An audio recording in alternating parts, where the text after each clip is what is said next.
Hey, it's Meg from High Scores Arcade, and tonight I'm here to spark your interest in Taito's 1981 arcade game, Qix, Q-I-X, in case you never knew how to say it. But it is Qix, and it's probably the game in the arcade that I personally have the longest history of playing. There's nothing really out there like it, and so I can see where it might have been very interesting to approach at first, but it is a brutal game, very difficult to master, and I can see where the average person might walk on and choose something that might get them longer gameplay for their quarter. Despite its quick time kind of in the arcade, it does hold a couple of special interest points for Taito historically. It is the first American designed Taito game, so the first one that they designed here didn't have it ported from overseas. It was designed by a husband and wife couple, Sandy and Ramsey, and they also designed Electric Yo-Yo for Taito, which if you've ever played that, also features very unique gameplay. So that couple must have had a thing for the quirk.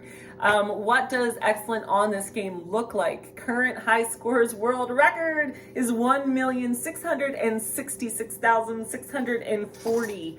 And again, I'm not here to show you that. I'm here to show you how to get past the default score, which for Qix is 30,000. For those of you who don't know, the default score is the one set by the manufacturer that says you must be at least this good to get your name on our machine. So 30,000 it is for Qix. Let's go take a look to see how we can do it.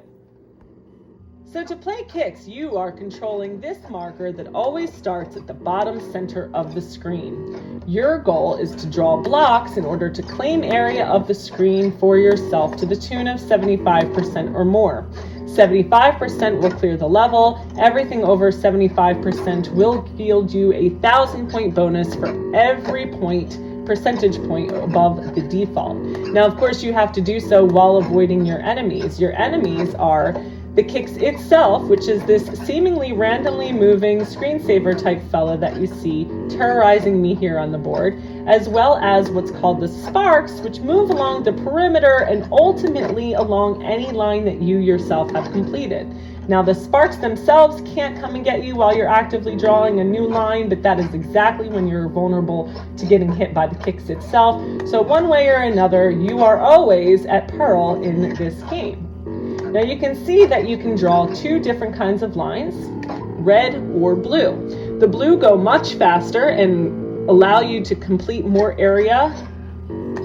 total area in a quicker fashion. So if you're new to the game, I'd say stick to the blue. But what many people do is follow what I call the peninsula theory, or not just me, everybody calls it that. And what you do there is edge out the portion of the screen that you kind of want to claim, and you do so with the quicker moving blue to create little barriers for yourself.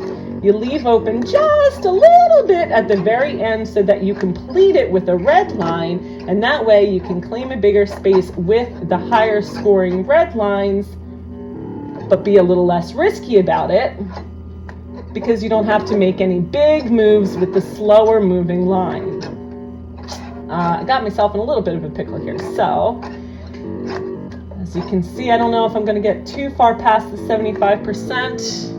But if I can, 78 shows you 3 times 1,000 is my bonus for that score, and now I'm above that default of 30,000. Now in this level, you'll see I'm already past the default score, but in this level, you'll see that the Qix have multiplied, and there are 2 of them. And your goal is ultimately either to claim the portion of the screen and just move on the board, but if you're trying to get fancy, the objective that they give you is to split the Qix into 2 different quadrants on the screen. If you do so, you don't get any immediate bonus, which feels really deflating because you're like, oh my God, look what I just did, right? So you don't get any immediate bonus, but everything from here on out is worth twice as much. So while it doesn't feel gratifying on the level that you do it, splitting the Qix does bring you advantage later on in life. That's it for today. Thanks everyone for watching. If you are new to High Scores Arcade, we are arcade collectors and preservationists with over 160